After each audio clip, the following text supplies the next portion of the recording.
Hey everybody, welcome to week 12 of EDU6100. Hope you guys had a great weekend. And here we are back in the swing of things. I went back to work today. Kids come back tomorrow here in Hillsboro. And we're moving right along with our course. Week 12, we are 3/4 of the way there this week. And just some quick reminders about things upcoming that are really important. You've got 2 more WCG assignments coming up, and you've got the final exam coming up, and you also have the presentation Zooms, which are on April 10th or 14th. More on that in a moment. Let's talk about week 12, what you're working on this week. You are finishing up full in chapter 5 and the required viewing video from week 11. And now in week 12, we're doing Leithwood chapter 8. You've got the Module 5 discussion forum. I saw that Luke already posted initially. Remember that 2 of you are then posting, responding to Luke and the actual prompt. And then the other person, I'm forgetting the name for a moment. Give me a second, I'll look it up. You're going to respond to everybody's posts, including Luke's initial one and the 2 others. So for this week, week 12, Luke initial, and then Leash, you got the final post. And Kathy and Melissa, you all are responding to Luke. So if any questions about that, let me know. That's this week. The next assignment is a WCG number 5, the High Performance School Analysis presentation. That is due this week, but we're not presenting on it until April 10th or April 14th, and we'll talk about that in a moment. But first, I want to make sure you take a look at the syllabus, and that's going to be found on page number 7. It talks about the Performance School Analysis presentation, and you have to have some things from assignment number 3. You're looking back at John Hattie's research, and then you're reporting on them. And there's several bullets here on page number 7. I could read them to you, but I think you guys are good at this point, of things you want to make sure you include. I recommend a slide or 2 for each one. That's going to help us move through this process.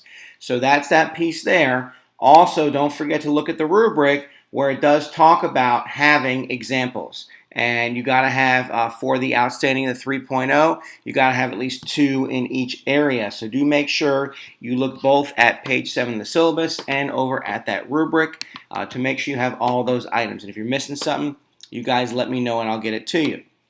Couple more things moving forward. Next week, week 13, we've got the rest of the Fullen book and also Motivated to Learn article. And then the other assignments coming up, you've got the WCG 6 Field Experience assignment due. That you'll find information about at the bottom of page 7, rolling into page 8. This is 2 parts. There's 2 things you've got to turn into me. You've got to look at, first, the decisions made by your administrator and how they positively affect teacher effectiveness. You're going to reflect upon 4 of the research findings and how it could impact them. So that's part 1. You're going to write down these findings. Part 2, you're submitting a 1-page reflection. So it's 2 things you're submitting to me.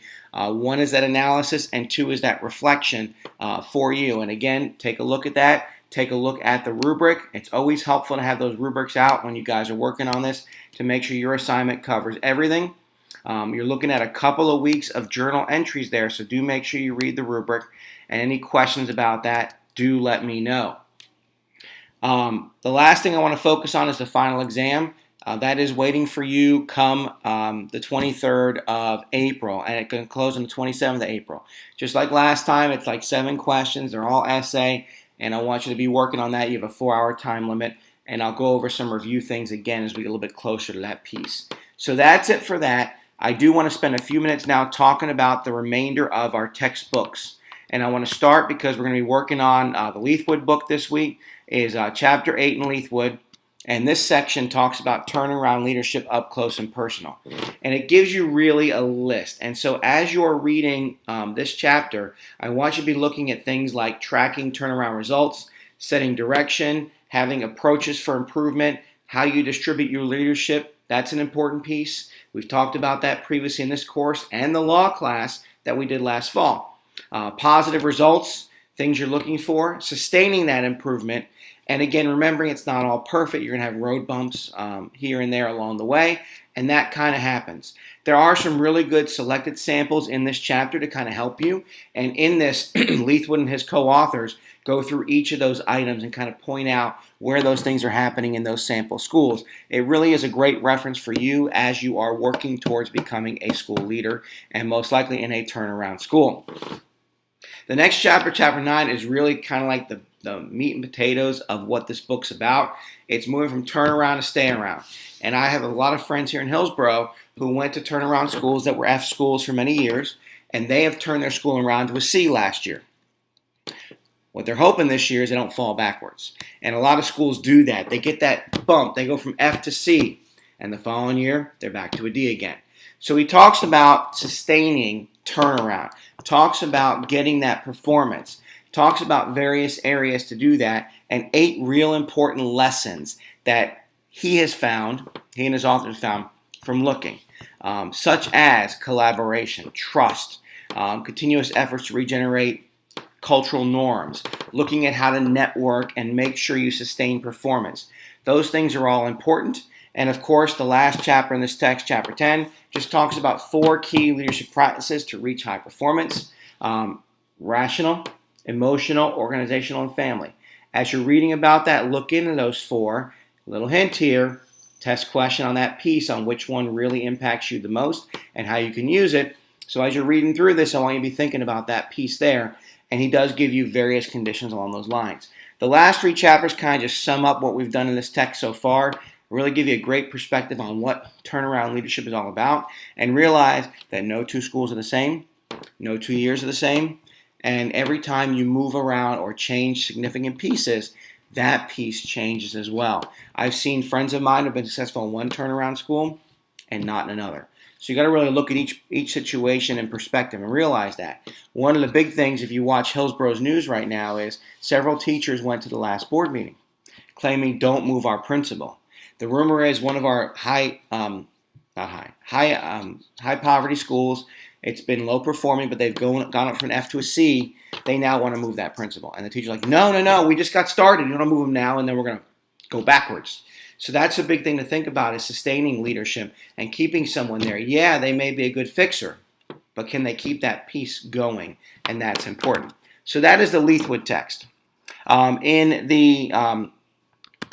the Fullen text, 2 last chapters in this one. Number 1 is chapter 6, about knowing your impact, and chapter 7, sustaining simplicity. A lot of stuff in chapter 6 overlaps the stuff we just talked about in the Leithwood text.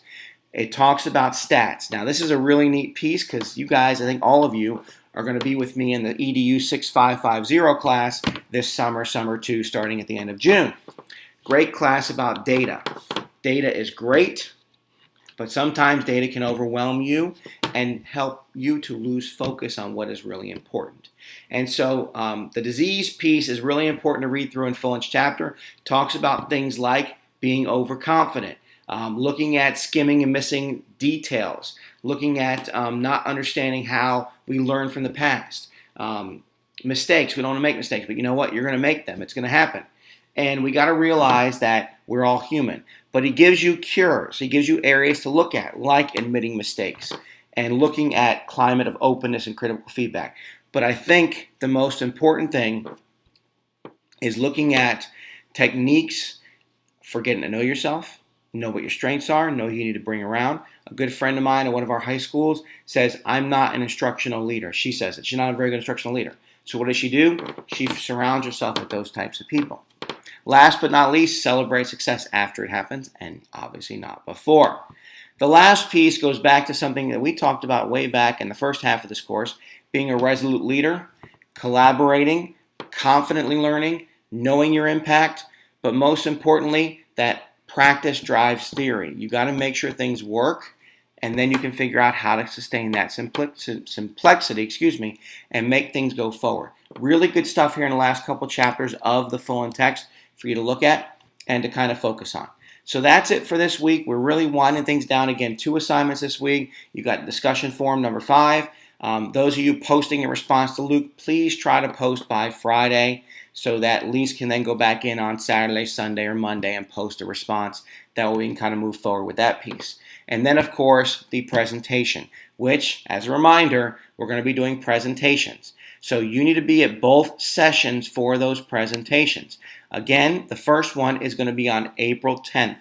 On April 10th, and that's going to be at, let's see, I believe I said 8 p.m., but let me just double check.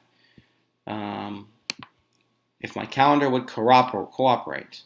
April 10th is at 8 p.m. It's about a half an hour session. And then April 14th is also at 8 p.m.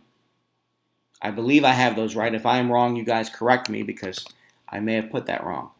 But what we're going to do is 2 of you are going to present the first night, 2 of you the second night, about 15 minutes each. Tell us what you found in your research presentation. That's it for this night. You guys have a great, great week. I'll be back soon, and I will also confirm. In fact, before I go, let me confirm those times because I have a feeling that I am not correct about that time. Give me 1 second, guys. Well, you're watching anyway, and now you can laugh at me while I'm searching my email. Let's see.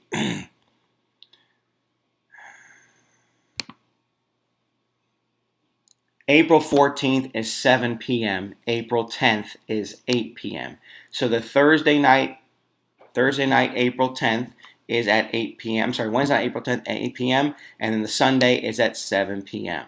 So have those on your calendar. We'll go from there, and I will talk to you guys real soon. Have a great night.